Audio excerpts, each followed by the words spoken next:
So I request all the participants, let us listen to this. This is a very, very powerful revelation from Swamiji. Today, all of us are going to be receiving this initiation. All the participants who are watching us on YouTube, Facebook, we request all of you also to listen to this session on Shiva.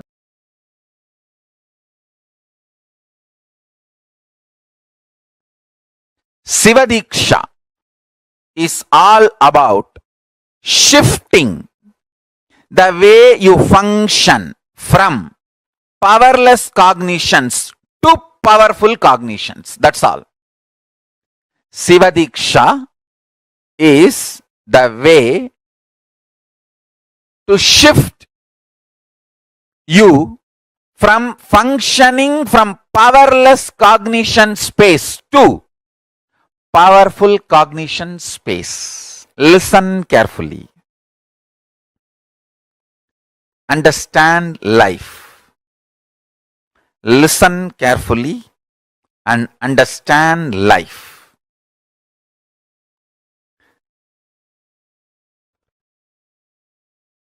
I will repeat. First,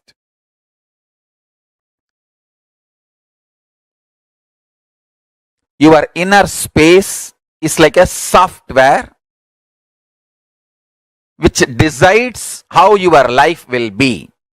That's the first understanding. Second, if the inner space is filled with powerless cognitions, powerless, suffocating, wrong ideas about yourself, about your world, about God, it can be more and more suffocating, making your life difficult. And if you can start building the content of your inner space, powerful, start functioning from powerful cognitions, truths, understandings about you, world and life, you can become enlightened, manifest powers and all possibilities. Now listen carefully. The good news I have is your inner space can be beautifully reprogrammed. It can be reprogrammed with powerful cognitions. It can be reprogrammed for enlightenment. It can be reprogrammed to manifest the state, space, powers of ultimate Paramashiva.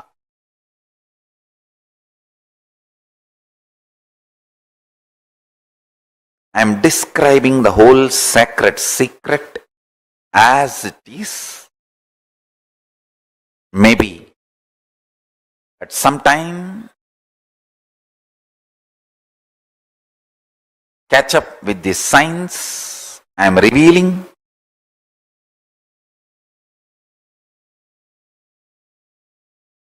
Listen, listen intensely. Maybe the modern day science will catch up with what I am revealing at some time, sooner the better for the humanity. Listen, your bioenergy is left inside your body when you assume the body. Like a snake, it just goes into your Mooladhara chakra and rests coolly in the Paramashiva Bodha. Between the age of 0 to 3, the first activity starts at one point. You start feeling, I exist. We say, na, the time I remember me. That happens between 0 to 3. The earlier it happens, better for you. The earlier it happens, the being is higher conscious. People who never miss that prajna, I exist, are incarnations. They miss just for a few days or few weeks, but within 1 or 2 months, get that I exist, are yoga prashtas. I have so many yoga prashtas in my Gurukul. These kids, they wake up to the reality, I exist. Visualize your bioenergy as snake, and that idea you exist, that prajna, is the Naga Mani. The golden diamond develops on your bioenergy snake's third eye, on that forehead. Now, when that starts, that is when your life starts. The perception of your life, the experience files of your life, good, bad, right, wrong, the binary logic or the Nyaya Vaiseshika logic, whatever you evolve as your existence or the lessons of your existence starts happening from that time your prajna starts feeling its existence.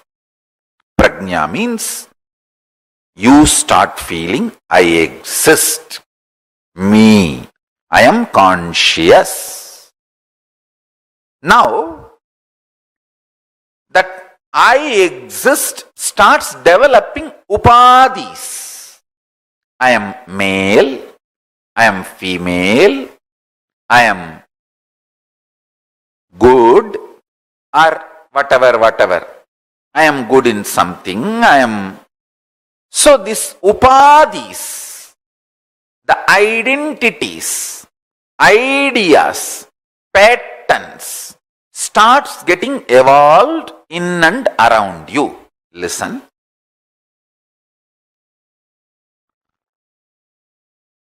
When you get the prajna matured, that happens by the age of 7. The prajna means that your existence getting matured at the age of 7. By the age of 7, that starts happening. That is the time you start developing your will. This is what I want. This I don't want. This is the way I will be. This is not the way I will be. That will starts getting developed.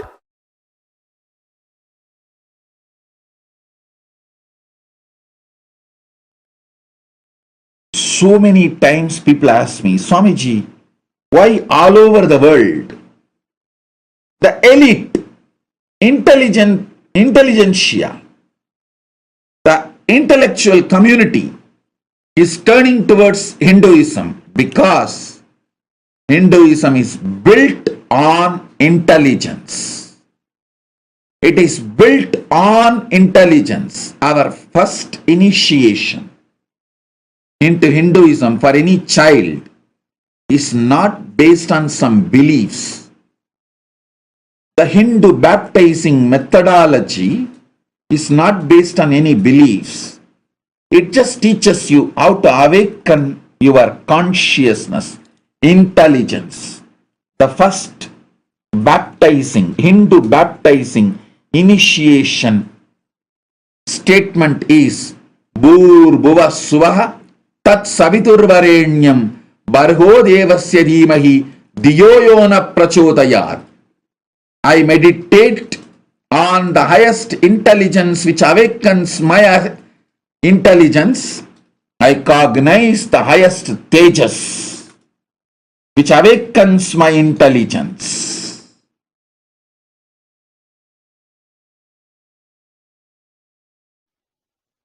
Now, through the initiation I am going to give you all, I awaken the Paramashiva in you make you all manifest the ultimate life, Paramashiva. As Paramashiva has blessed me,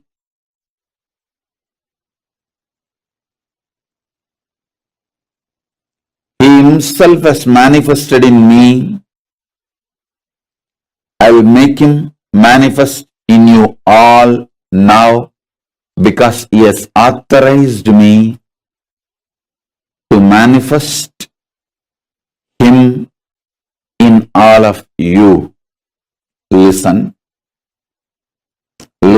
intensely. I'll give you some of the most guarded secrets of the spiritual world. In the spiritual world, there may be some gurus who experienced ultimate within them, but they will not know how to teach. There are some, even if they know to teach, they do not know how to transmit the experience. There are some who would have had experience, but not the traditional initiation. There are some who would have had experience and initiation, but may not know how to transmit. There are some who would have had initiation and experience and even know how to transmit, but they may not have received initiation, the right to transmit. That's called Acharya Abhishekam. Even if you know the method to transmit to others, you should be ritualistically initiated, authorized by the Guru Parampara through Acharya Abhishekam. Means the right to initiate others should be given to you ritualistically by the right authorities. There are some who may have capacity to transmit the initiation, can in turn initiate others. In every level, he gave me everything just by making one right decision, making this body happen in Tiruvannamalai. That ecosystem gave all the 16 things needed for an ultimate guru. Intellectual knowledge, enlightenment experience, right to transmit the intellectual knowledge, right to transmit the experience, proper initiation into intellectual knowledge, proper initiation into enlightenment experience, proper initiation to initiate others into intellectual knowledge, proper initiation into initiate others into enlightenment, proper initiation to initiate my disciples to authorize them to initiate others into intellectual knowledge, proper capability to initiate my disciples to teach others the intellectual knowledge, rightful initiation to authorize my disciples to empower others with enlightenment experience, proper initiation to initiate my disciples to empower others with enlightenment experience, initiating my disciples into enlightenment and initiating them to transmit enlightenment in every level, totally 16 level. All 16 he showered on me. All 16 he blessed me. So with his grace, compassion, and the authority,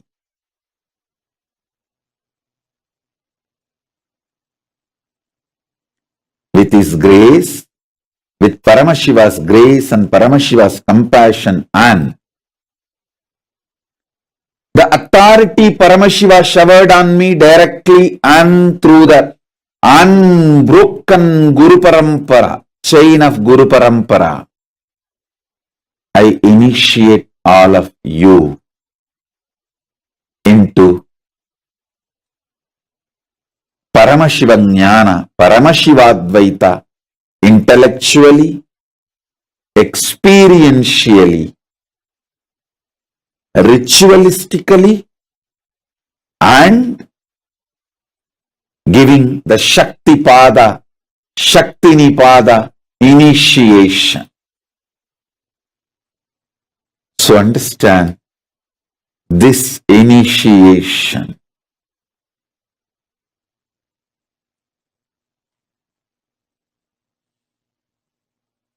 Connects you with Paramashiva directly through a proper, unbroken, avichinna, unbroken, authentic Guru Parampara.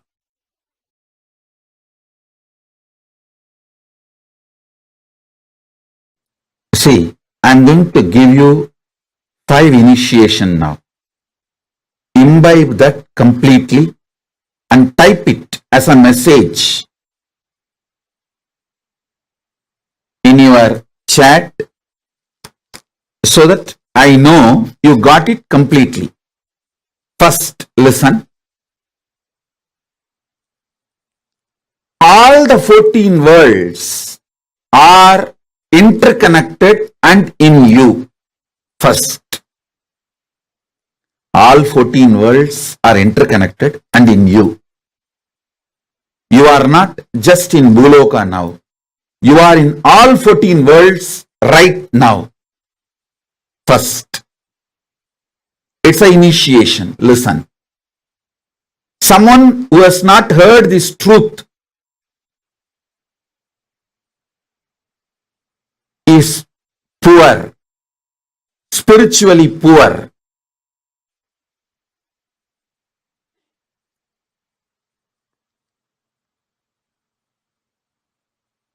So listen. First initiation. All 14 worlds are interconnected in you right now. First. Second, if you want to be a leader, head, top in this world, you will naturally want the same in the higher world also. If you want the ultimate Parama in this world, you will want that same Parama in higher world also, in every world. This is second initiation. Listen. This is second initiation. Third,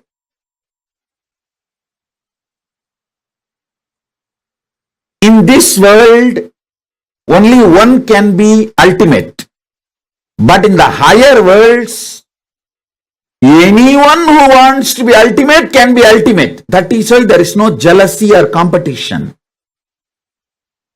Paramashiva enjoys more people becoming Paramashiva. That is why it is called higher world. In the lower world, everyone wants to be ultimate, but no one can be ultimate. They beat each other, kill each other, destroy each other to become ultimate, but nobody becomes ultimate. That is why it is called lower world. Understand? The algorithm, programming, nature of the higher worlds, lower worlds, this world I am describing. In this world, one can be ultimate. That's why so much jealousy, competition. In the higher worlds, as whoever wants, they can become ultimate. The more ultimate, more Paramashiva celebrates. That is why no jealousy in the higher worlds. That is why it is called higher world. In the lower world, everyone wants to be ultimate, but nobody can become ultimate. They just beat each other, kill each other, destroy each other. Finally, nobody is ultimate in the lower world. That is why it is called lower world. In lower world, nobody. In this world, somebody. In higher world, everybody. This is the algorithm, programming, basic, fundamental way of functioning of the higher worlds, this world and lower world. This is the third initiation. This is the third initiation. The fourth initiation, listen. To become ultimate, you don't need any qualification other than being initiated into the truth. Your free will, pure will, is capable of making you ultimate. Fourth initiation. Fifth initiation, the greatest. Sit right now. I'll breathe the super consciousness, supreme consciousness of Paramashiva in you right now.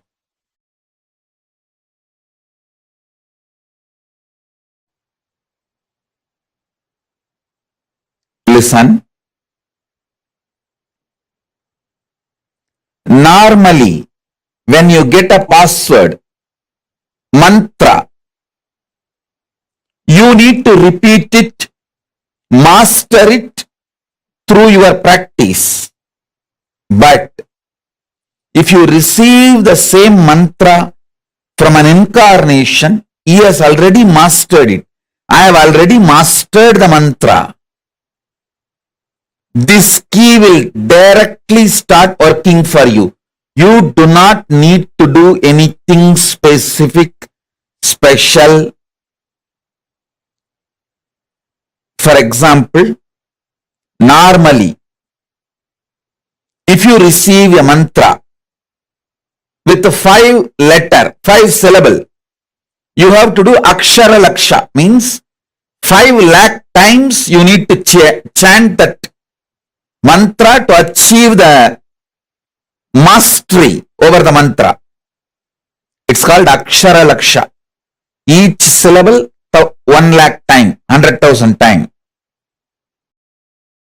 If you get 8 syllable mantra, 8 lakh times you have to repeat it. But with me, I have already mastered this. So to all of you, I am giving this key.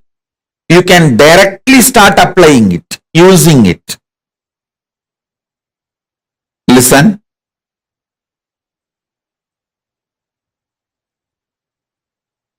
I am going to give you 4 mantras. Gayatri mantra. Then Shiva Deeksha, Shiva mantra. Gayatri mantra will open Brahmaloka for you. It will give you access to Parabrahman. Samaya Deeksha, Shiva Deeksha mantra will give you access to Paramashiva. And I will be giving you Mahavagya, which will give access to me directly. It means which will give access to all gods and all the lokas. So listen. You can use these keys anytime you want. Please listen. I am an extremely responsible person. Whether it is some simple headache and physical problem, or grave dangers and crisis, health crisis or business crisis or life crisis or accident, any crisis, use these mantras. I guarantee you I'll be there with you. I am the cosmic 911. I'll be there immediately to attend, protect, take care, do everything you need. Do not worry. I'll shower you with me. I'll fill you with me.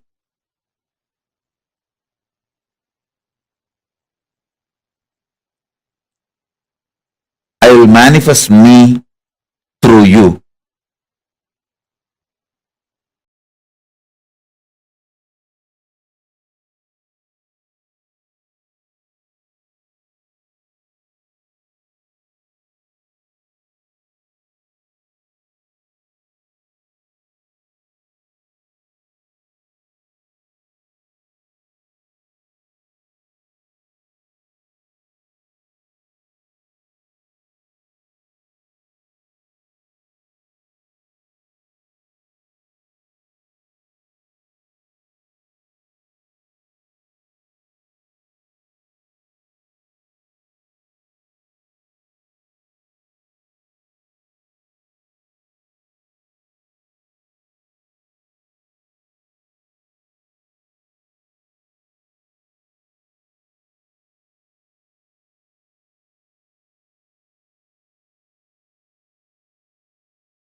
Shiva Diksha literally programs our inner space to be able to receive and manifest the highest space and experience of Paramashiva.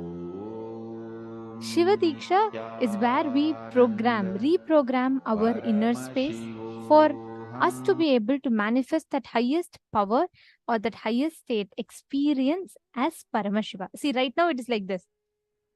One part of us goes like, yes, I am Paramashiva. I do have that possibility. There's another part of us which says, no, no. First, you show that you're Paramashiva, then I will trust you. And you tell, it's like this, like you tell life that, hey, you know what? I am Paramashiva. I know I am Paramashiva, but you manifest something for me so that I start believing I am Paramashiva. Life tells, no, no, no. You first start believing you're Paramashiva, then I'll manifest something for you.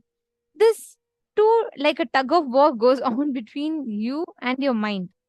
This juggle that goes on. So there's one part of you which goes on like, hey, I am Paramashiva, I need to get this, I need to get this. There's another part of you which constantly fights with you, saying, you know what, first you prove that you're Paramashiva, then I'll give you. One part of you says, first you give, then I'll prove I'm Paramashiva. That will be the confidence for me that I'm Paramashiva. Every one of us sitting here have this tug of war in life. There's one part of us constantly fighting with life. There's another part of us that's constantly saying, hey, you know what, let life tell me, then I'll believe. Then life tells, first you believe, then I'll tell you. This tug of war happening in us is between us, our incompletions, and our higher possibility in life. Here is where in between, Swami will give a very beautiful example. This is where in between it is like using the veto power, and it says the guru comes in between and he says, listen, whether you have experienced your Paramashiva or not, because I am Paramashiva, I declare you are Paramashiva, I give my inner space to you. That initiation is what is Shiva Diksha. Precisely this initiation is what is Shiva Diksha. Is there any one of you here who have not received Shiva Diksha before? Ma Chetana Suragan, have you received Shiva Diksha ma before? Ma Ankur Rasdan and any one of you have not received Shiva Deeksha?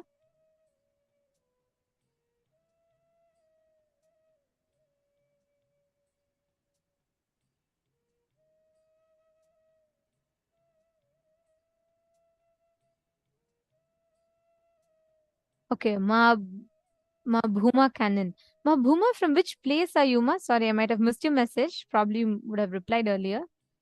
Ma Dvanita also has not received Shiva Deeksha. Okay. Ma Dvanita, from which place are you?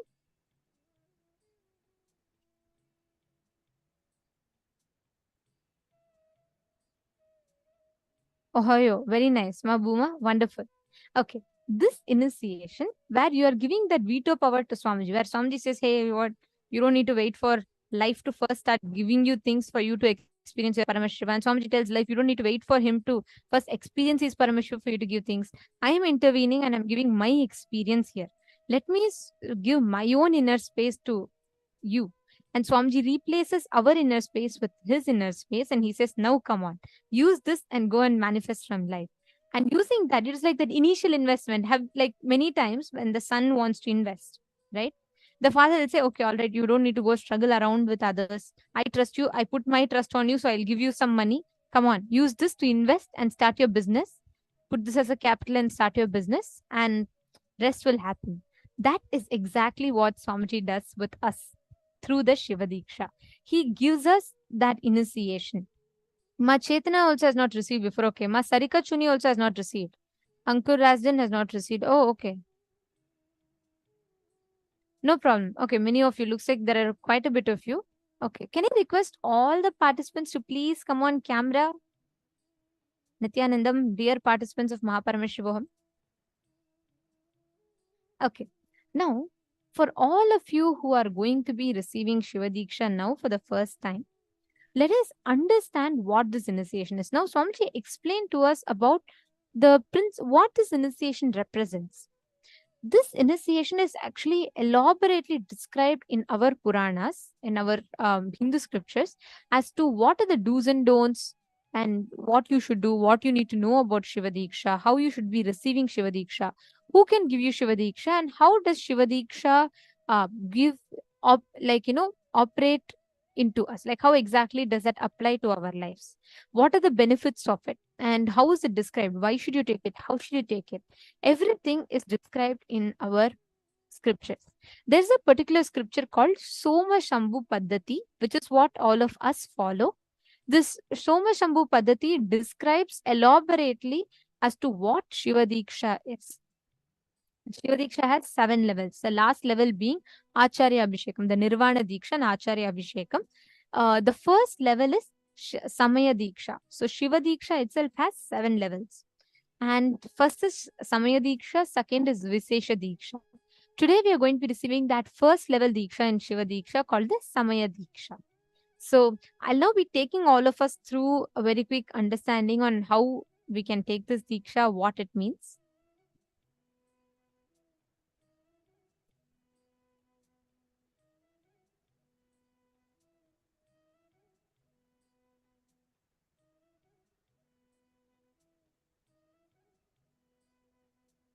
So the procedure for receiving the Samaya Deeksha, the Shiva Deeksha, is of 3 ways. The first one is Mantra Deeksha. So there are 3 Deekshas and you will all be receiving all the 3 Deekshas today. The first being Mantra Deeksha, second being Jnanavati Deeksha, and the last, most important, being the Kriyavati Deeksha. So Mantra Deeksha is where the avatar transmits the experience in the form of mantras, sacred sounds, energy vibrations. The second is the Jnanavati Deeksha. Jnanavati Deeksha is where Swamiji initiates us, gives us the initiation by doing the sacred mantras, and he transmits that energy and experience to us. The Kriyavati Deeksha is where through the ritualistic process, the initiation happens. Through the Homa and the ritualistic process, the initiation happens to us. So these are the 3 types of deeksha that constitutes of Shiva Deeksha.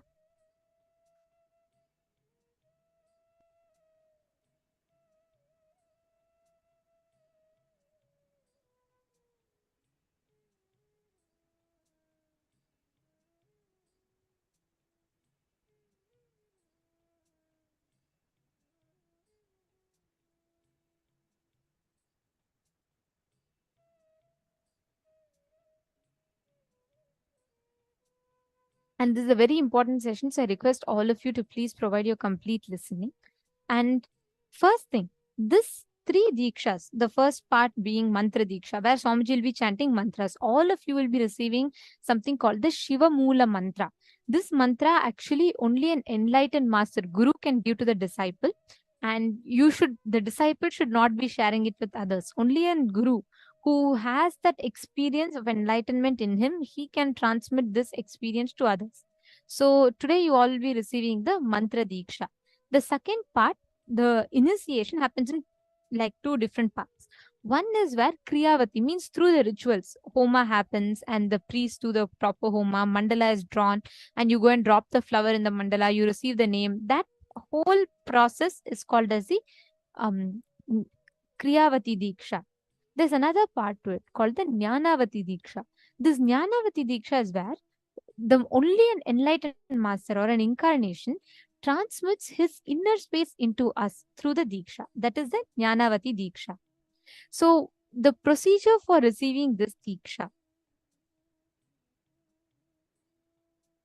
the Soma Shambhu Paddhati has a separate section called Samaya Deeksha Vidhi.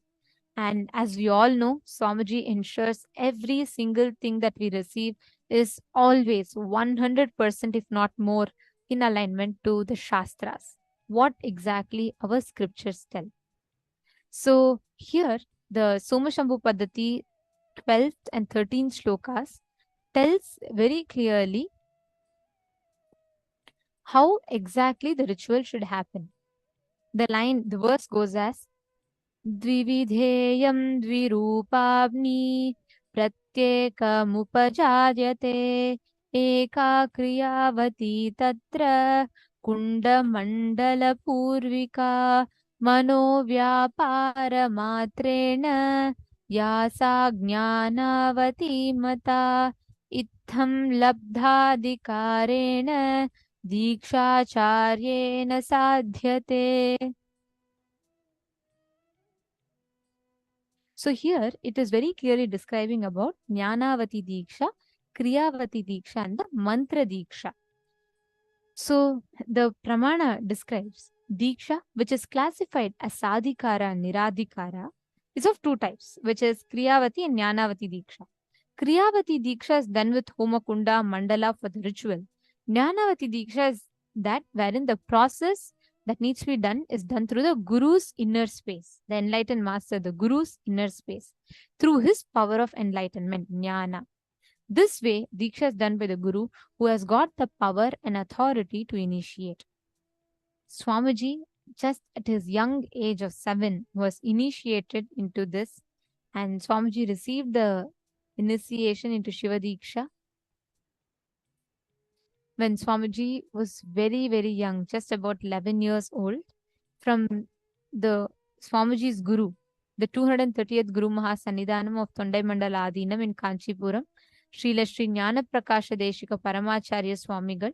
Swamiji had received the initiation, and it was that time where Swamiji was conferred the title as the 233rd Guru Mahasannidhanam, under directly from the 230th Guru Mahasannidhanam. At the age 11, Swamiji had delivered his first public discourse on this ultimate truth. So this is a very important part, and I request everyone to please listen completely. Here, all of you can see the mandala, correct? This mandala is called the Sadashiva Mandala.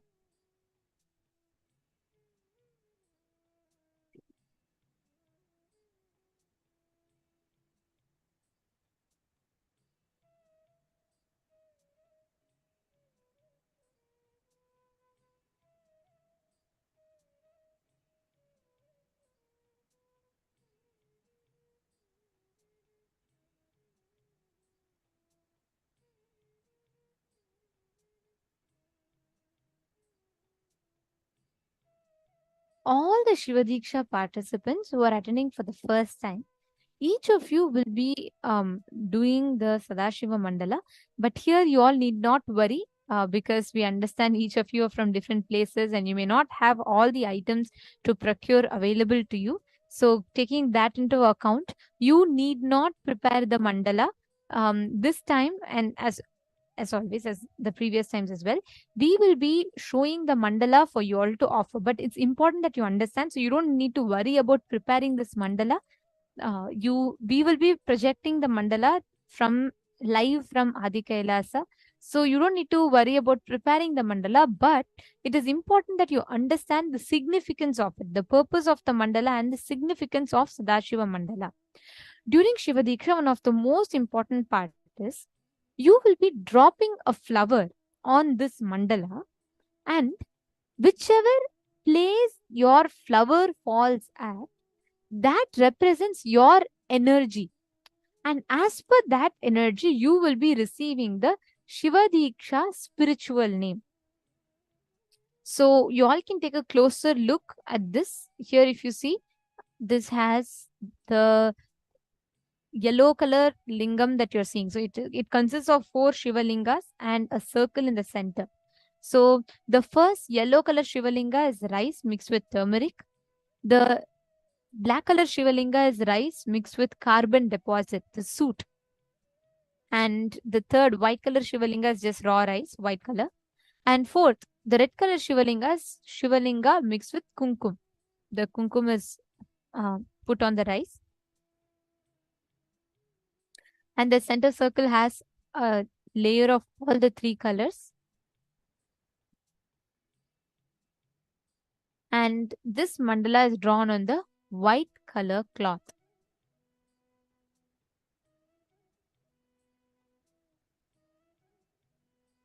So here, hope all of you are getting a better look at visual of it. So you will have the lingam facing the north is the red color, west is the yellow color, south is the black color, and white is the east is the white color. Now, one most important thing, please, I request everyone to make note, especially if you're receiving for the first time. If you are offering the flower, you will be standing facing the east. So you should be standing in the eastern direction. Sorry, not facing the east. You will be standing in the eastern direction. So you all can see here. You will be standing in the eastern direction, facing the western direction.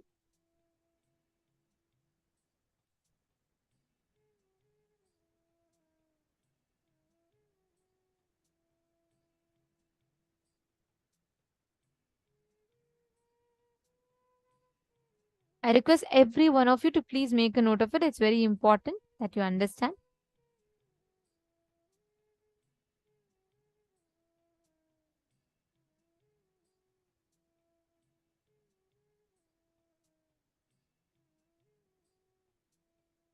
Actually, each of you can take a few minutes to please write this chart. I request every one of you to please write this chart.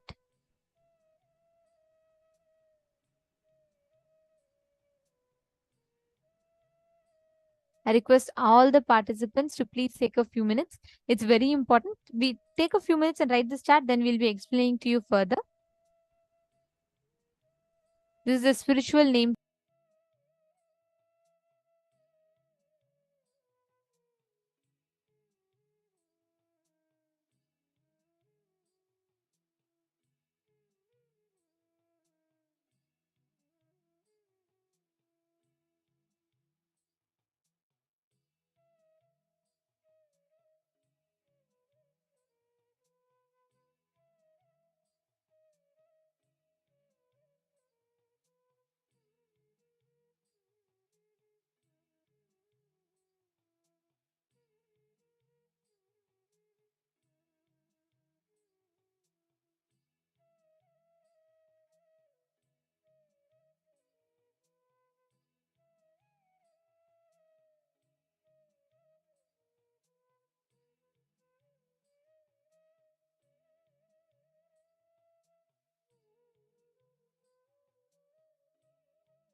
Yes. So hope all of you have written down. Now, this is the name chart, like to make it easier for you all. So now that you have written this down, please understand Satyojata is the white color face of Shivalingam that you're all seeing. So if your flower drops in the Satyojata Shivalinga, your name will be, let's say if it is okay, so let's say Ma Chetana. Ma Chetana, if you drop your flower in the black color Shivalinga, so you will not say, hey, I like black, I'll go and put my flower in black. No, that's not how you will do it. You're just going to drop the flower, and whichever color of the Shivalingam that the flower drops in, that becomes your name. So for example, for Ma Chetana, if her flower falls in the black color Shivalinga, her name will become Chetana Aghora Shiva Shakti. Whichever face, each of these lingams represent one of the face of Paramashiva. So it starts with Satyojata, the white color, Vamadeva, red color, Aghora, black color, Tatpurusha, which is pulling out of delusion, the yellow color, and Ishana is the middle circle. So these are the 5 faces of Paramashiva. Black is Aghora, white is Satyojata, red is Vamadeva, yellow is Tatpurusha, and the center circle is Ishana. Each of these are one faces of Paramashiva. So this is the spiritual name chart. It is very important. Please understand, if you are a female, okay, you will be receiving the name along with your name. The Shiva Deeksha name for you will be Shiva Shakti. For example, if you drop, like I said, Ma Chetana.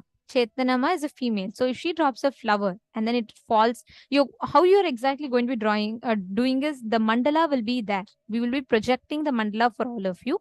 You will be putting that mandala, the screen, the digital screen, however you have the mandala, whether it's your laptop or phone or whatever, you're going to be putting it on the ground and you will be standing facing the eastern direction.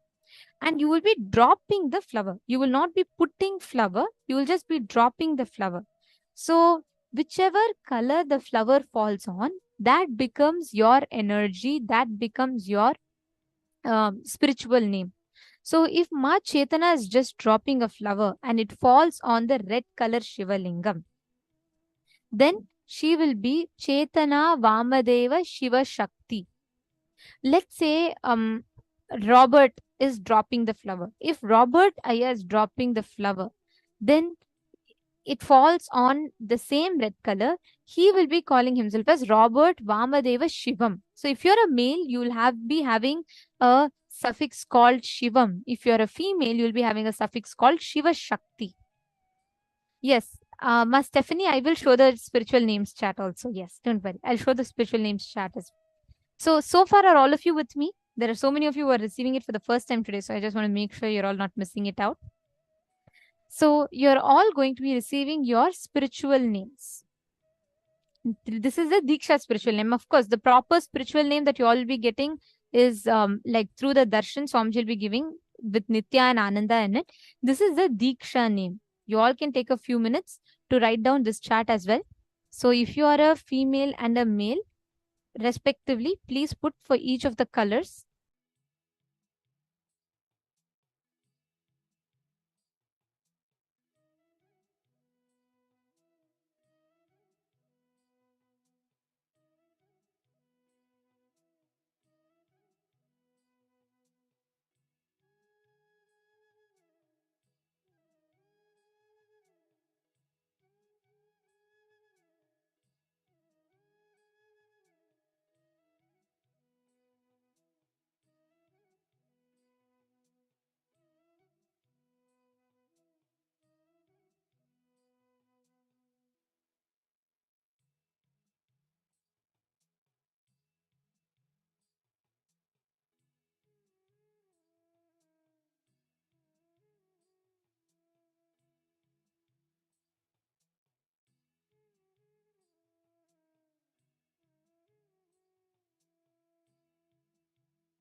Yes.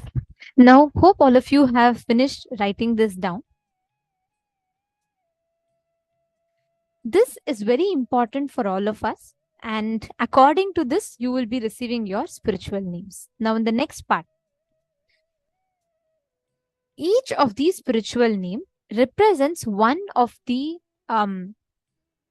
phases of Paramashiva. The second part of Shiva Deeksha is receiving the Rudraksha Kantamala, and the initiated beings who receive the Samaya Deeksha, the Shiva Deeksha, are gifted with the sacred Rudraksha Kantamala. So this Kantamala, if you see, this is called the Kantamala. You all can see here. This is called the Kantamala. This Kantamala is which the Rudraksha which gets energized with the Shiva Mula mantra, and this holds the energy.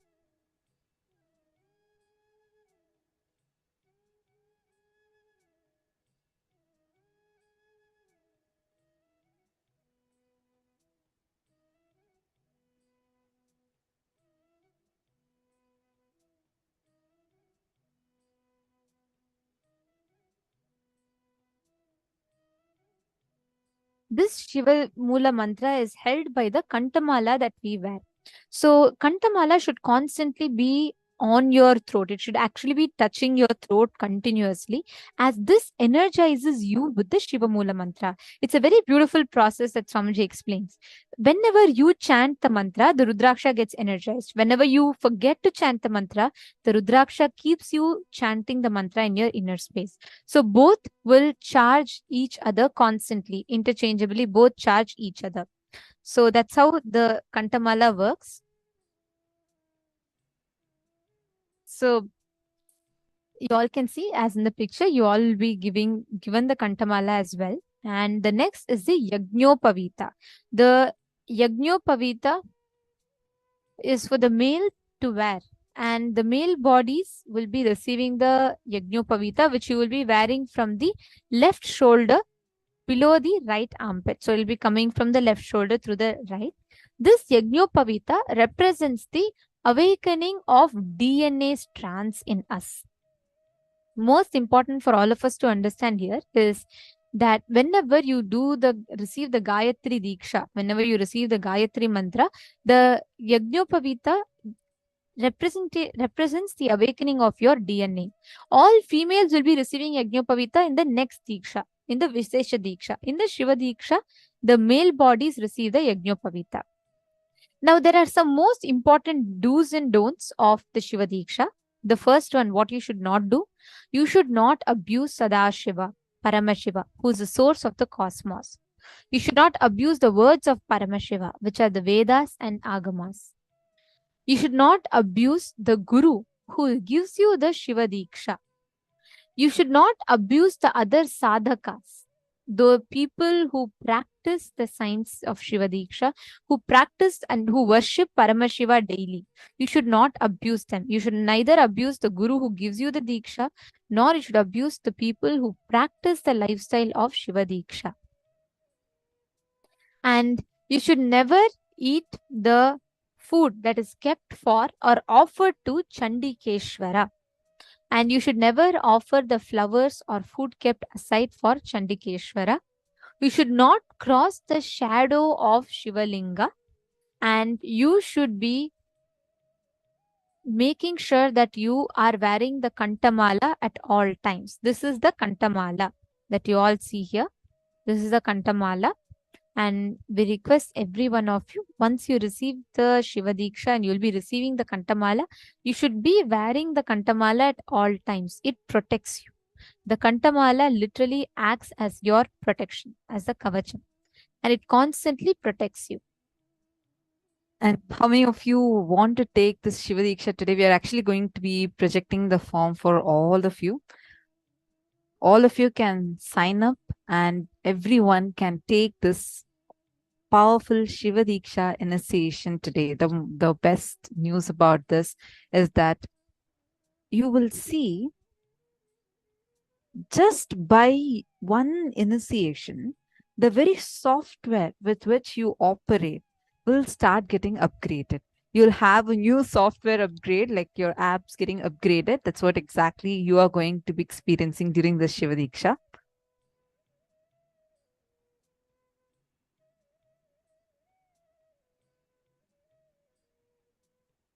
And I also just wanted to announce, see, during taking Shiva Diksha will directly help you even with power manifestation. Only when you take Shiva Diksha level 1, you can take Shiva Diksha level 2, which is the Vishesha Diksha.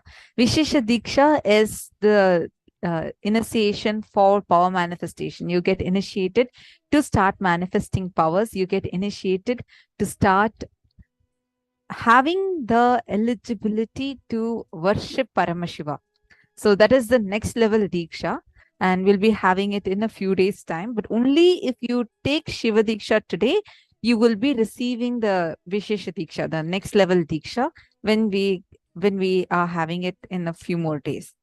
And if you have already taken Shiva Deeksha before, you do not need to take it again. If you have been initiated into Shiva Diksha by Swamiji, whether it was in the Paramashivam program, Paramashivoham program, or it was when you attended physically, like when there used to be, like every week we used to have the Shiva Diksha initiations happening.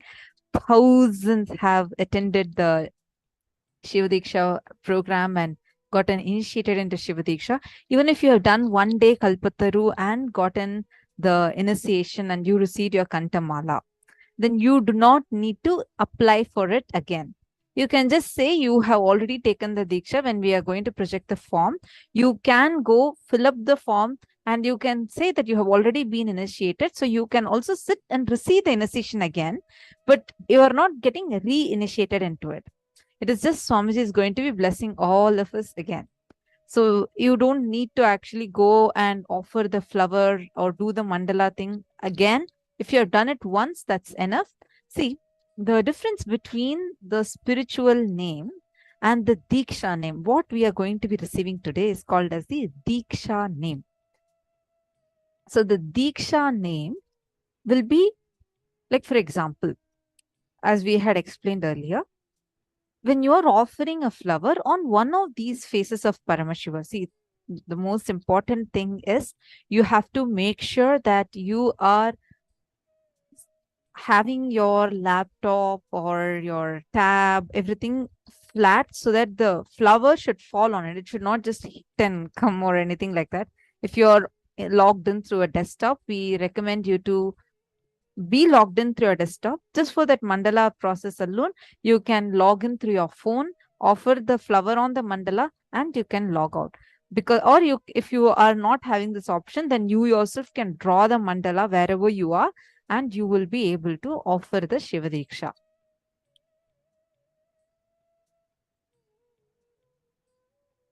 Yes.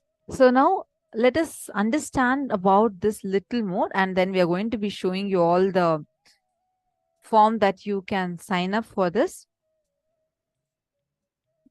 All the participants, every one of you, to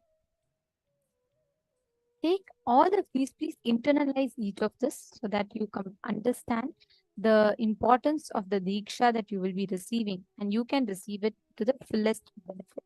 Please understand, always Swamiji will tell that everything that you receive, you should know the exact procedure of how exactly it is done as per the Agamas.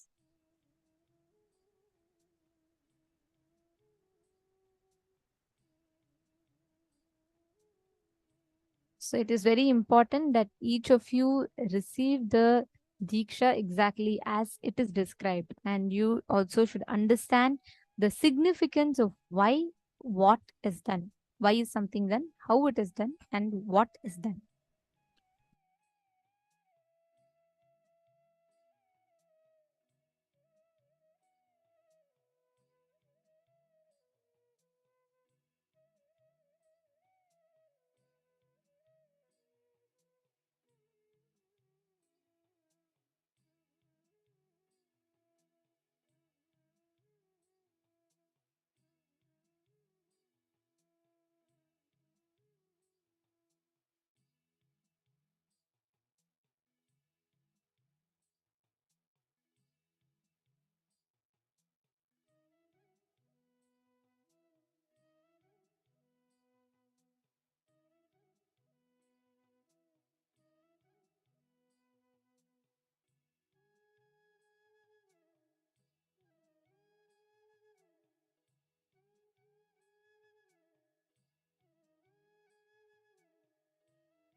link for all the participants to sign up.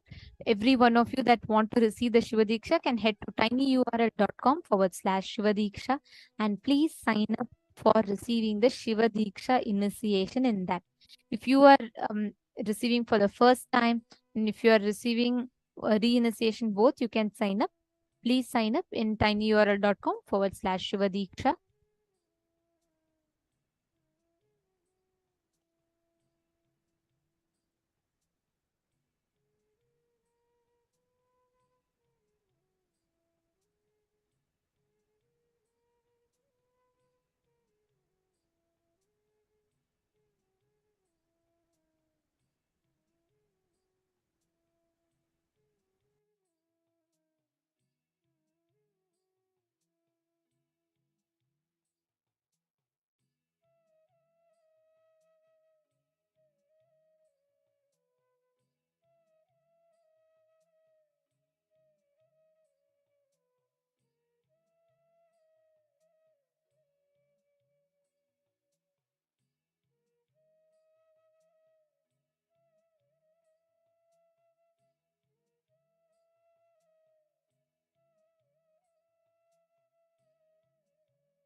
Support desk team has posted the link for all of you in your Zoom chat, so you all can go ahead and sign up. If you are missing, please make sure you're asking in the chat again. Our support desk team will keep you posted with a link.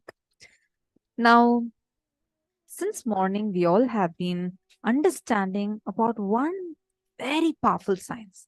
How powerful our inner space is. We learned the power of our inner space, tapping that Chidambara and understanding how you can recreate your future, how anything that you want, you can reclaim the power of your inner space. Then we have understood about the software that we operate from and how we are having the software that all of us are carrying in us, and how we are relating with life through that software. This by upgrading that software, which can be done through the Shiva Deeksha, the very experience, the quality of your life that you are experiencing will transform phenomenally. Now, what is the science of manifesting the reality that we want? We had a very intense workshop, the Kalpataru workshop. Step by step, we understood about the science of manifesting our reality. Now, the next session that we are entering into is actually a really interesting one. We are going to be understanding how we can manifest. Like you can choose a date in the calendar and you will be able to manifest exactly what you want within that date. This process is called as planting your future. Literally, you planting your future, asking what you want to manifest by what date and manifesting it. So this is the session, the consciously planting your future session that all of us are going to be experiencing. How many of you want to experience this?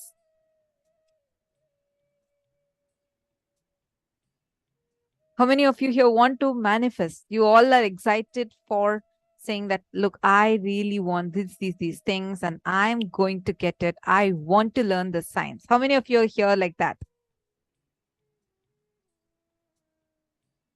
Ma Bhavna Paramar immediately jumped up and said, yes.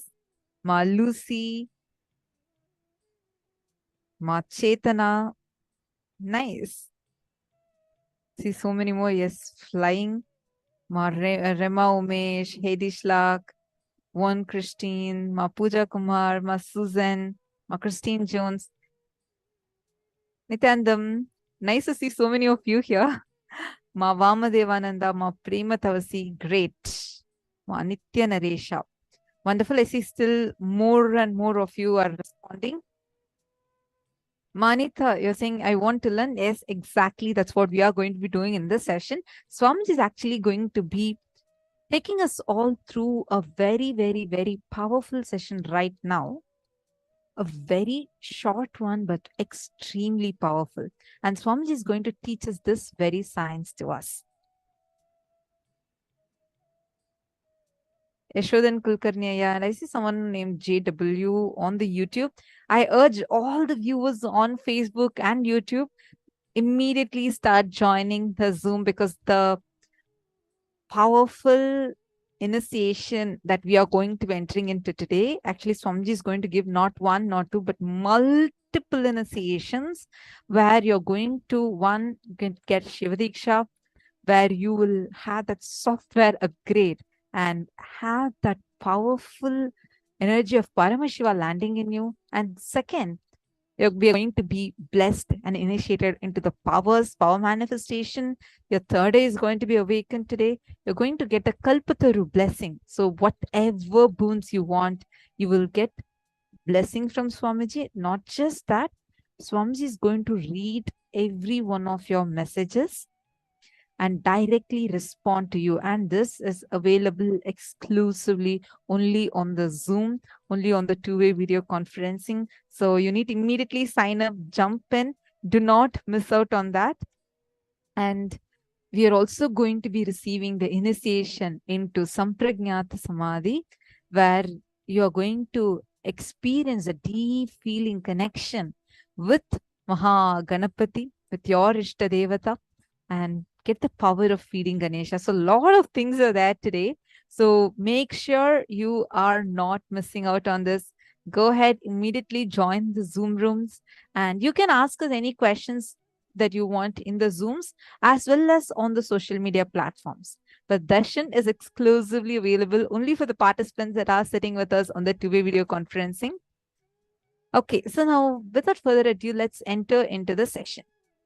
So Swamiji is going to be explaining to us the science of how we can consciously plant our future. Now, what does that actually mean? Every moment you have the power to create what you want, but we don't know how to harness this power. We are going to do a very unique power manifestation where you're going to use your consciousness, your conscious power to manifest any reality that you want. And Swamiji is going to explain us the process now, and right after that, we will be doing it.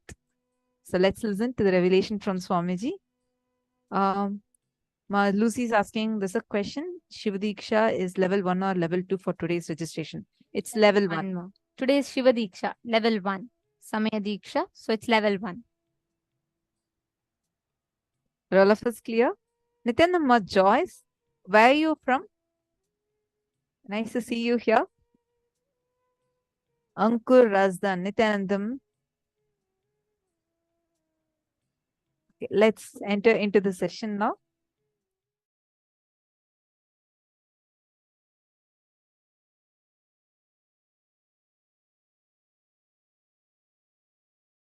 Keep the coconut on that exact spot where you wrote in the calendar and move the coconut without touching, just by your will. I tell you, the will power, oneness with which you move the coconut will make that sankalpa into Satya Sankalpa. Understand? Today, it's a unique power manifestation for planning and planting the future. Get printed calendar, monthly calendar, 12 sheet of this whole month. Take the calendar, fill at least 10 things you want to manifest throughout this year. Now take few minutes. If needed, run and get the calendar and one coconut. If you don't have coconut, if you have Atmalinga, that's also enough. Atmalinga will move faster than the coconut. Atmalinga may look heavy, but that's alive, living being. Understand? If you don't have coconut, don't worry, get your Atmalinga. Unprinted calendar. What you want to manifest. Planning and planting your future.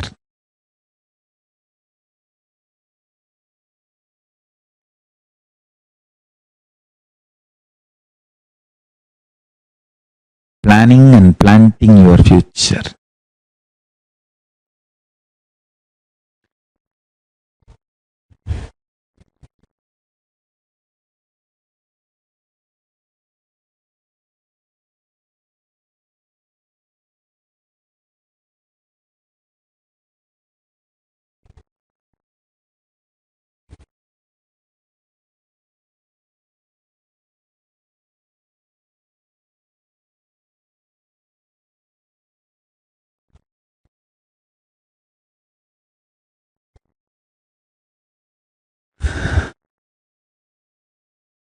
I'll give you a few minutes. Get the calendar, Atmalinga, coconut, everything. Let's start.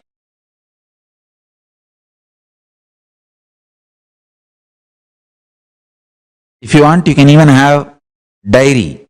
On that you can write and keep the Atmalinga and do the power manifestation. Understand? Today I am going to help you to plant your future.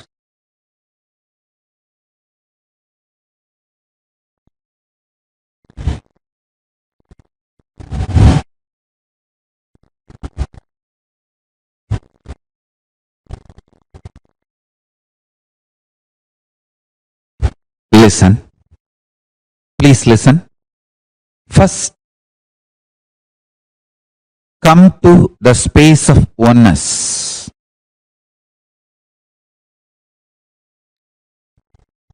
Pen down at least 11 things you want to manifest, minimum. Maximum you can go even up to 365. But minimum 11. Exactly on the same date you want to manifest that, pen down. I'll give you a few minutes. Come to the space of oneness.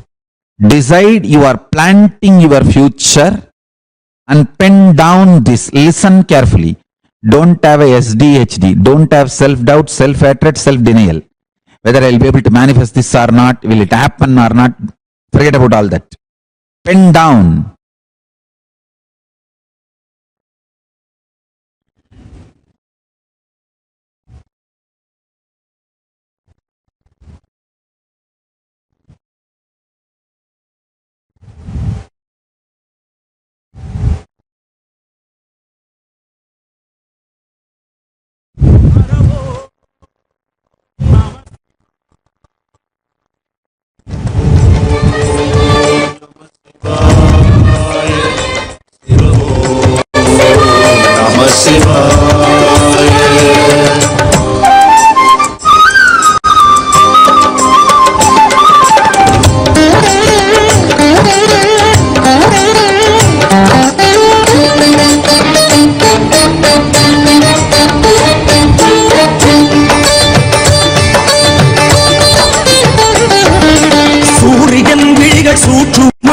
பரிமள செவிகள் அணிவது விண்மீன்கள் படைப்பில் வேதமயம் பார்வை சிவயோகம் நடையில் கம்பீரம் ராஜ Narasimham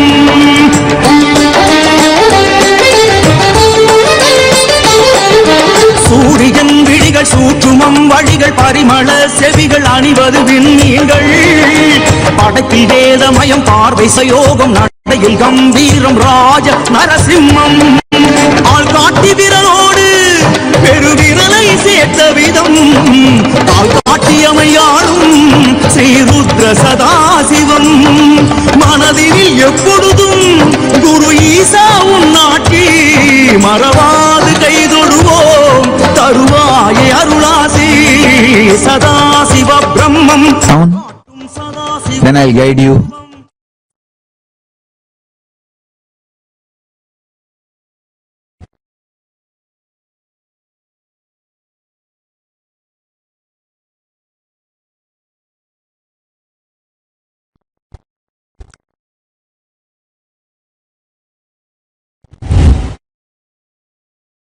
Listen.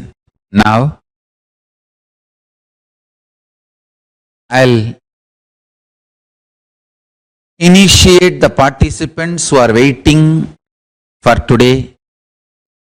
Samaya Deeksha, Mantra Deeksha. All over the world, many people are receiving Mantra Deeksha, Samaya Deeksha today. After the initiation, I'll lead all of you into the power manifestation, oneness process. Then you will all manifest powers today. So all the participants, even if you are already initiated, please listen to the mantra intensely and chant along with me. Here I am giving the mantra. Please first pick up the Gayatri Mantra card. The card on which Gayatri Mantra is printed, please pick up that and chant along with me. Om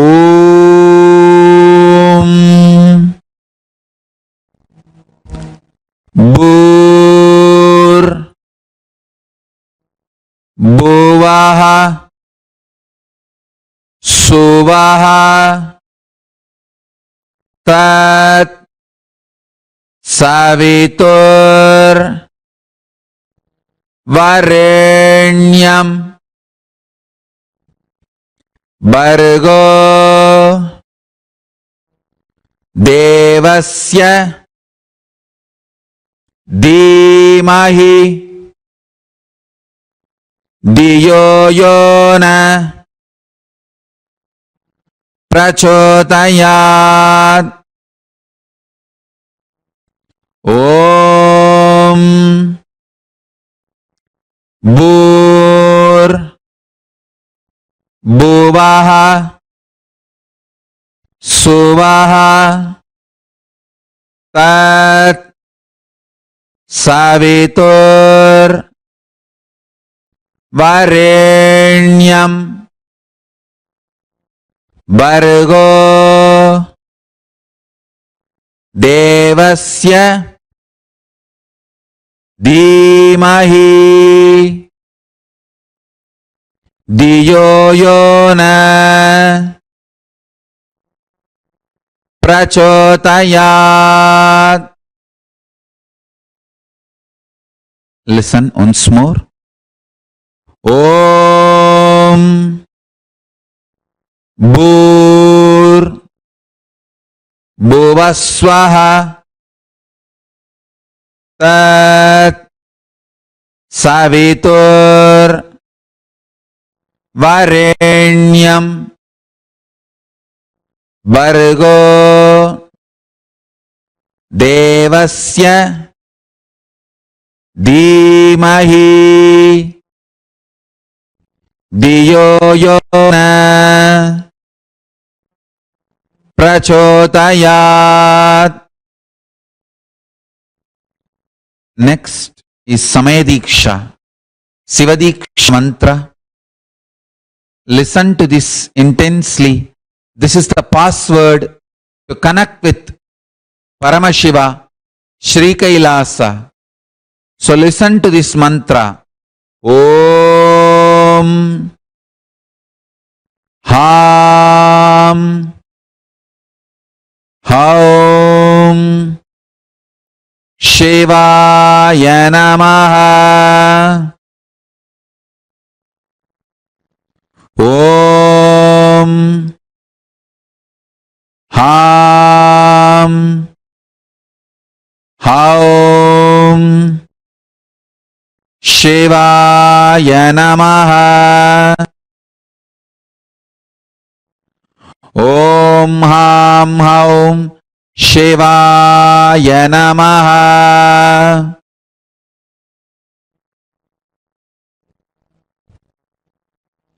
Yes, now I'll give you the Mahavagya. Om Nithyananda Paramashivoham.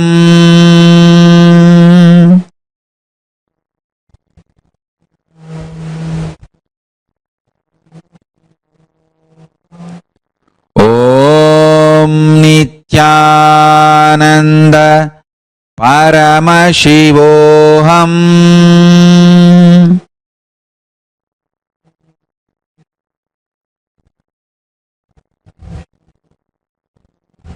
Om Nithyananda Paramashivoham.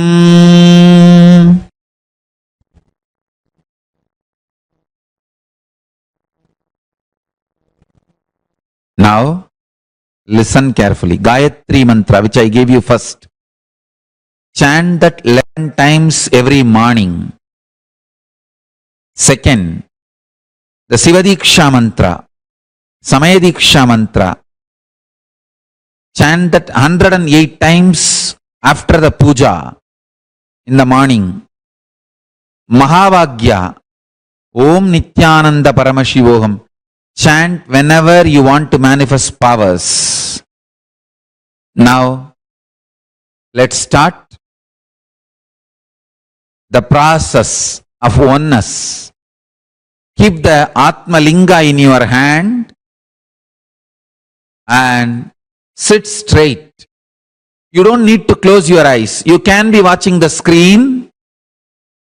You can sit with open eyes. You can see me walking in and around.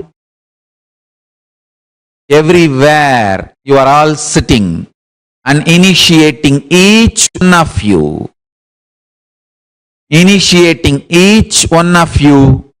individually. You can see me physically. I'll be there in every center, every adinam, every ashram to initiate all of you. Don't keep your eyes closed. Keep your eyes open. Sit straight. Keep the Atmalinga in your hand and sit straight. Let's start the oneness process.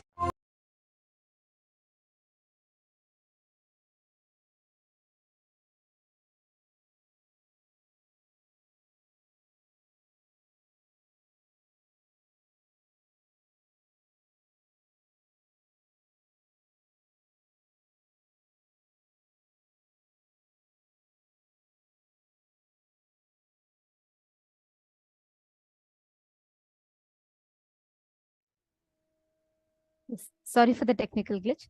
This exact technique that Swamiji revealed to all of us, when we manifest it right now, like all of us can experience that breakthrough. Can I request every one of you to please bring a calendar? This is a very, very powerful process where you are going to consciously plant your future. Can I request every one of you here, please bring a calendar, and you all can place it in a way that it's visible in the camera. Ma Joyce, Ma Lucy. Yes, please place it in a way it's visible in the camera.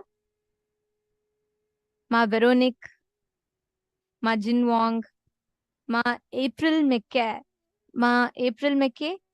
Nithyananda Ma Melvi, Ma Chinmaya, Ma Karen, Ma Xin Yuan, Ma Tilgavati. I request every one of you to bring a calendar, place it in such a way that it's in front of the camera. Now we are going to be doing the exact process that Swamiji revealed to consciously create our future, to consciously manifest our future the way we want. And the way we are going to do it is very simple. We're all going to be now writing any date. You can pick up any date that you want in the calendar. For example, you can say, okay, by August 16th, 2023, I want to manifest 20 more staffs in my business. Or I want to manifest this project to be completely sealed and it should be $1 million project. Write with date, write it as precisely as possible. Do not write generic. Don't say, okay, I want to become a millionaire. No. Write something that you visualize, that you can precisely see. Even if you're writing you want to be a millionaire, write how. You want to win a lottery or you want to manifest a job, write the consciously write what is the reality you want to manifest by what date. You can pick any date that you want and you're going to write it down. Ma'am, Mansi, you're asking if your electronic calendar is okay. Preferably not. Like Swamiji said, to get a physical one and for us to write it. And each of these steps, even if you have this plain paper, you can create your own calendar. Even that is also okay. So you can create your own calendar and with that you can do that fine.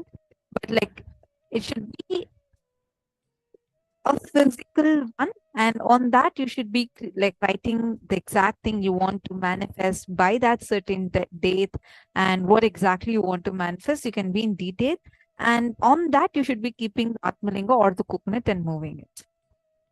So preferably not on the electronic, because electronic one, it's a different level of power.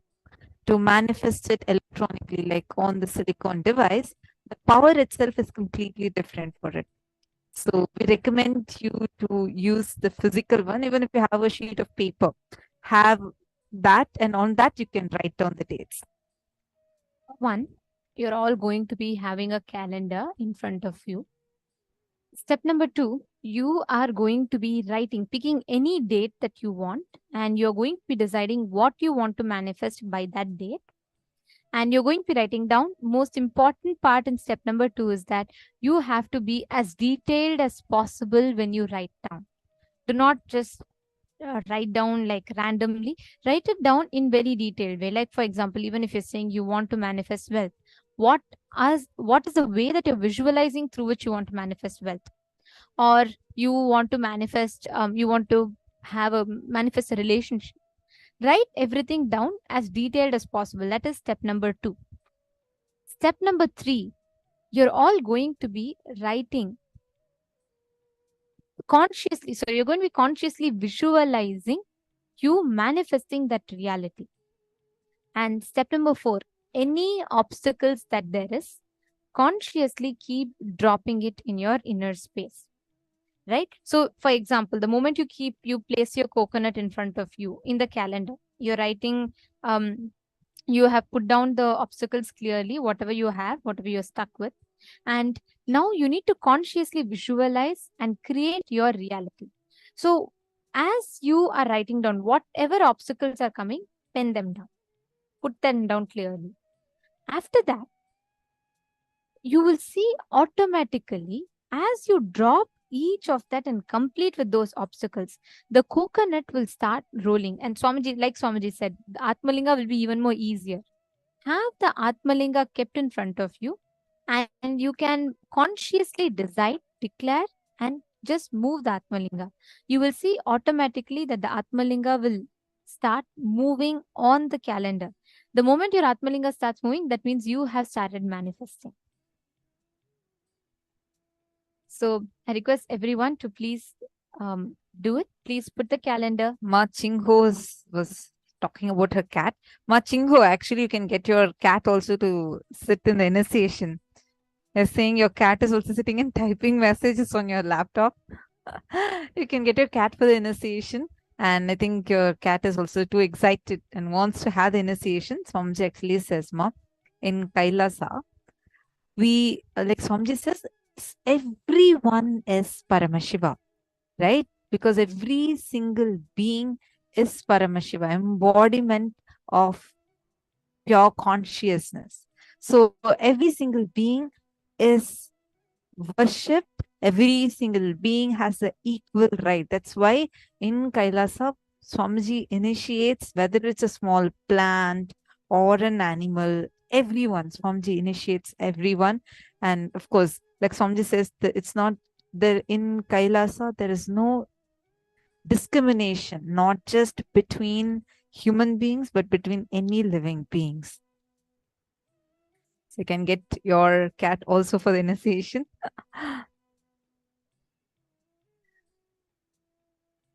So now, are all of us ready? See, whether you manifested this power before or not, I request all of you to get the calendar now and start writing down what exactly you want to manifest. Ankur Razdan is asking, what exactly is Atmalinga? I'm going to show to all of you.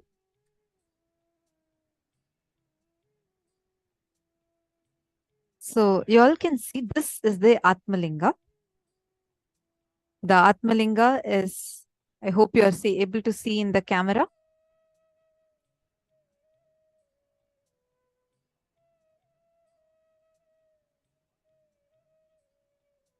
You're able to see, Ma?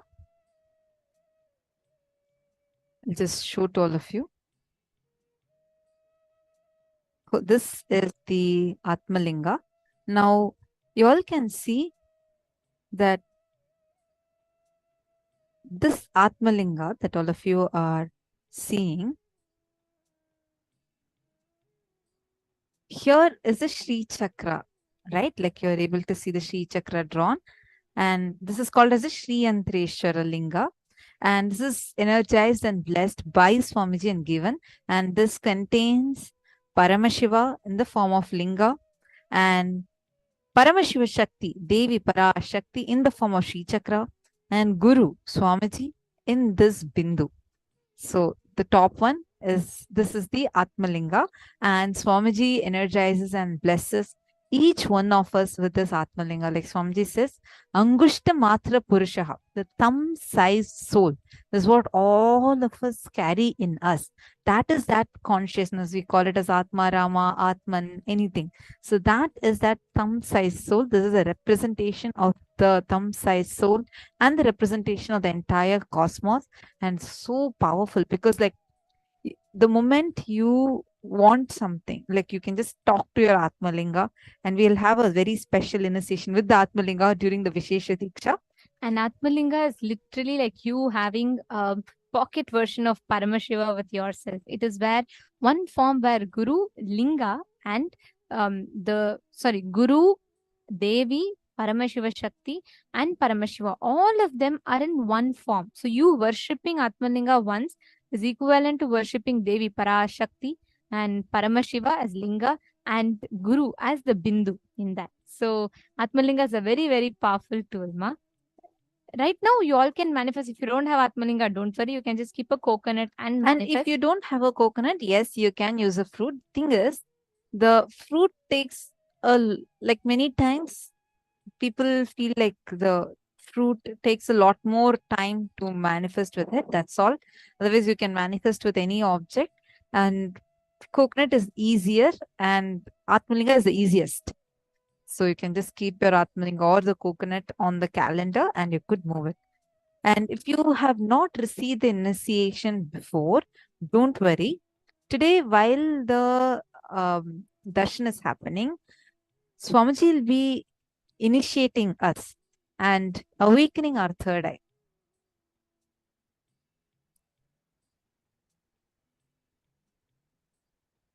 And Swamiji will be blessing all of us to be able to manifest. Ma Kalyani, you should not keep it in your hand. See, once please take a calendar. In the calendar, choose the date. For example, okay, by August 20th, I want to become a millionaire. By August 30th, I want to be able to get a huge house. So you can go to that date and you can write down exactly what you want. Even if you want someone to come and complete with you, you want a relationship to become good with someone, choose anything. Right now, start with one. Choose one date and write that one date and keep the coconut on that. Take a calendar, write down what you want on that particular date. Keep your coconut or your Atmalinga on that date. Wherever you have written, keep it there, and just without touching, you should not touch. Look through your third eye intensely and the coconut will roll. You have to roll the coconut through the power of your third eye. And most important thing, Swamiji revealed in the Kalpataru video, right? It is like you have the will. Whichever aspect your will decides to empower, that is what manifests.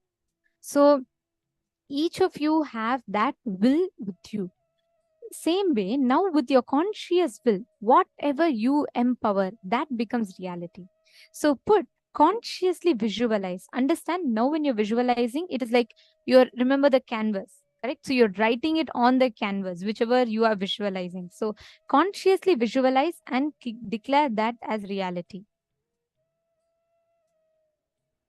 Understanding so far, all of us clear with the process? Can I see so many of you sitting here? Ma Sumita Som, Bodha, Karin, Anita, Anna, Melvi, Ma Chinmaya, Keek Ziao, Ma Lata. So many of you here. Can I request all of you to please come on camera? Nithyanandam, Krista Galactica, Mary Long, Nayana Patel, Adela, Matilagavati, Deepika Praveen, Chandra Malay Swami, Ma Amrita Vandini. Can I request everyone, please come on camera now? Nithyanandama, Mary Long, thank you so much for turning on your camera. Nice to see you. Nithyanandama, Krista, Karen, Nithyanandam, Melvi, Nithyanandam, Ma Lata, Nithyanandam. So lovely to see all of you. And Malita Sege, I wanted to tell you also, I saw your message. Don't worry about your health. Just sit. Understand, this is an ecosystem. The energy of this group is such that just that intense experience, the way Swamiji is radiating intensely, will automatically bring healing to your system. So don't worry. You just relax and sit back and do as much as you can. You don't need to force yourself through all. But as much as you can, just be relaxed and be here. Automatically, the healing will happen. Actually, when we're manifesting this power, you all can keep manifesting this power. I just wanted to share. First time when Swamiji had initiated us into this power manifestation, right? This was in 2000 and 16 in the courtyard, within Swamiji's courtyard. We all got the initiation.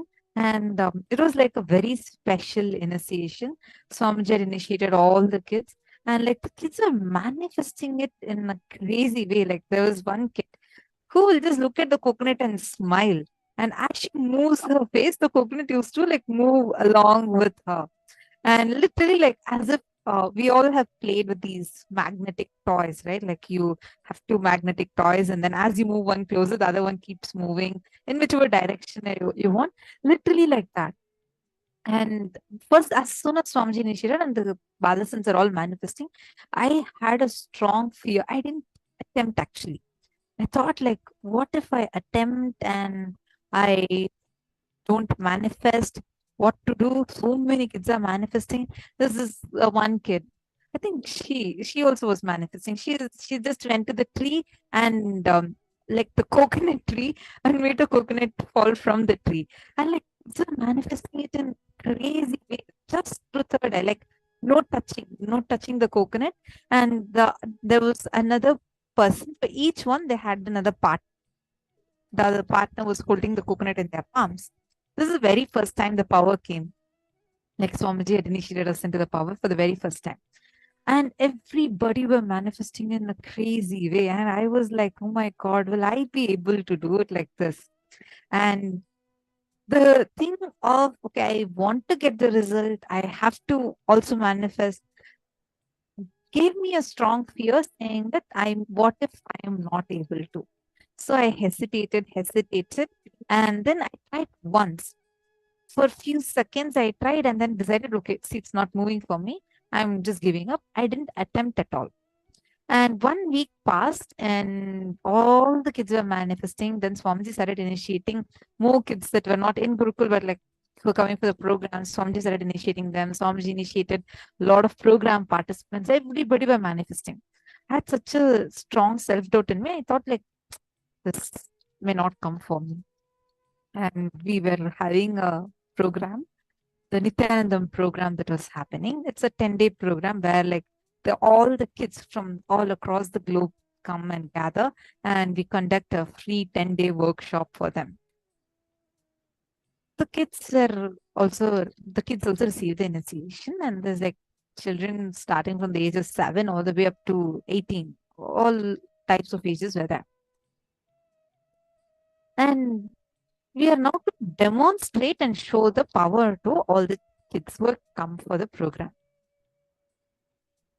I had just walked into the hall. I was oblivious of what was happening, and I was just going to join, like, to conduct the program, just entering the hall. And we had our mentor, one of our mentors. She was sitting on the stage. She was like conducting the program. And all of a sudden, she announced saying, okay, Ma Tattvapriya, you're going to demonstrate this power. I was like, what? Demonstrate the power? Like, I had never attempted it before. And I didn't tell her actually that, okay, I have not done this power before. I didn't tell her any of that. I just looked at her and then she said, come on, you can do it. Swamiji will manifest. All the participants are all sitting around me and they're all like looking at me, and now I need to manifest in front of them. See, many times whenever you push, see, right now with our logic, we'll already come to the conclusion this will not work, and we'll be trying to fight with ourselves. Okay, try a bit, it may work. And then one more side says strongly, no, it will not work. So this war keeps going on for all of us inside us. Am I right?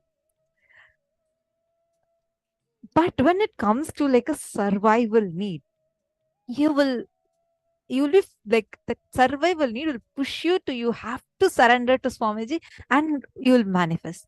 That's the same situation for me. And like when so many of the children are standing like in around me, about 600, 700 children were there for the program. And I'm in the hall and I get the coconut, I keep it in my palm. I had to surrender. I had no other choice.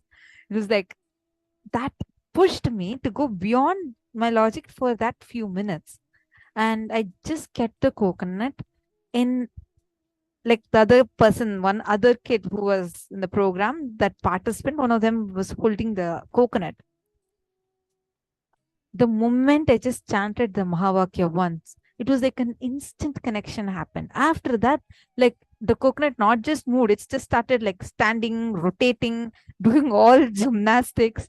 Understand the power. That was my first breakthrough in this power manifestation. After that, we all started doing it continuously like a marathon, and we all started like manifesting that power.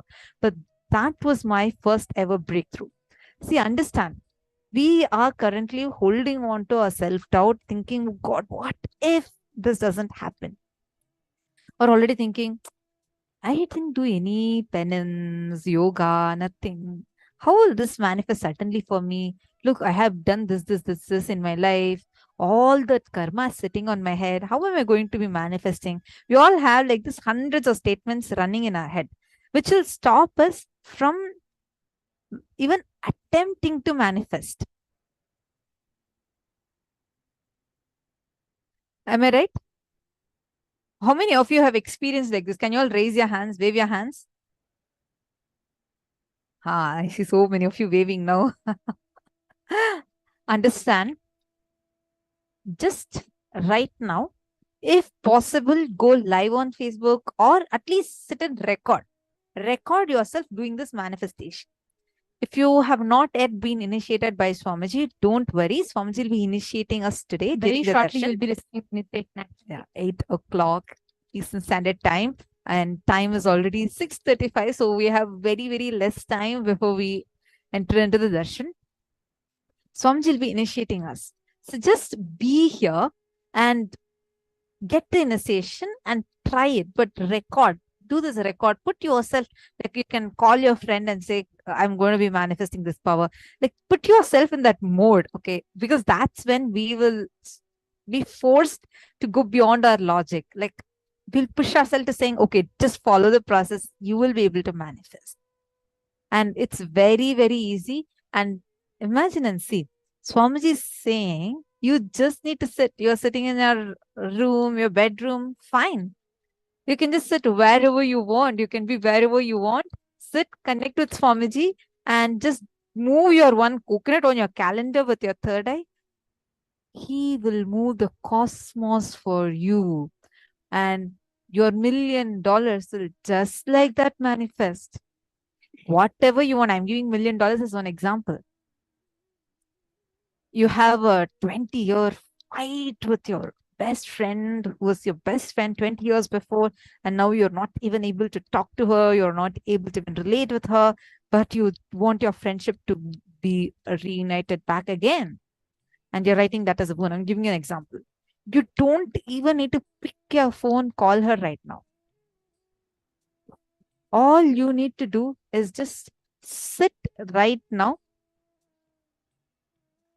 do the power manifestation, write it on your calendar, move the coconut or your Atmalinga through your third eye, see what starts happening. Suddenly that person would call you after 20 years and talk to you and complete with you. Suddenly you will see your friendship gets back even much stronger than before. This is the power. How many of you want to do this?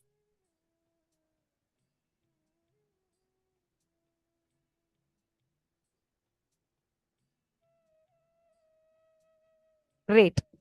Wonderful. Just sit now and manifest. Just focus on the power manifestation and you will see Swamiji will do it through you. Just sit, chant the Mahavakya. You will easily be able to manifest.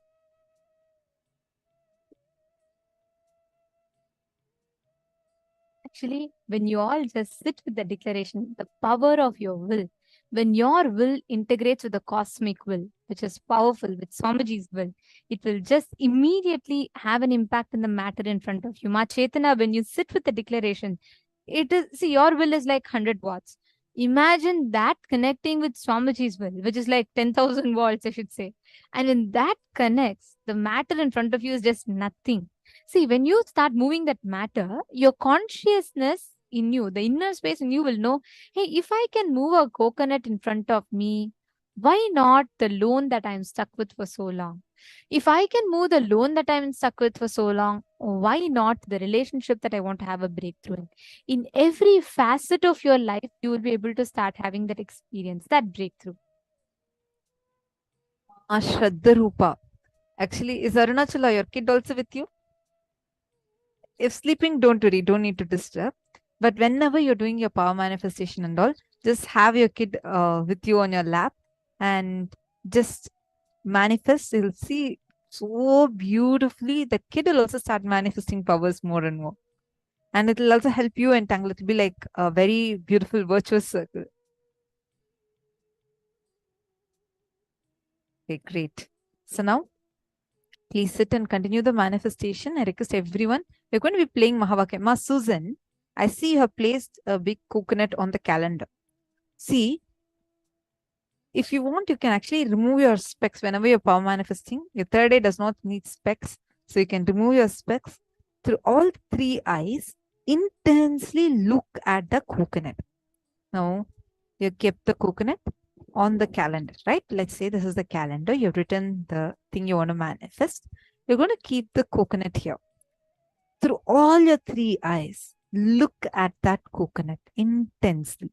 And just with your will, with your strong will, just move it. You will actually see the coconut will respond to you and move as per what you command. Even little bit, if it just rolls out, that's enough. All your obstacles will roll out. Just try it. Right now, sit, chant Mahavakya. You'll actually play the Mahavakya. Just do it. Ma Vaidegi Bala Subramanyam, wonderful. I see you have kept the Atmalinga. Intensely look at your Atmalinga. You'll actually feel that connection starting to happen. And just move it. Like feel with that will, just move. You'll be able to move it. Yeah, you don't need to touch it. Just move it. You'll definitely be able to do it now. Come on.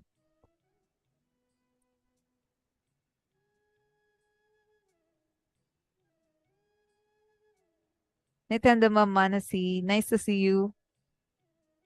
Are you also doing the power manifestation?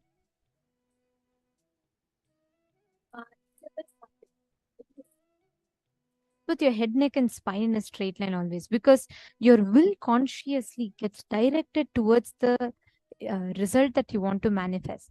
So whenever you're sitting straight, you're bringing that awareness to your system. So my Isabel should sit straight.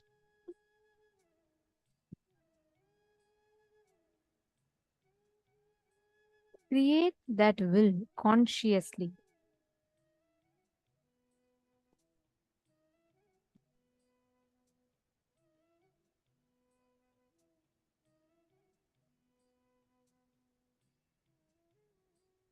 Veronique Saikumar, do you have Atmalingama?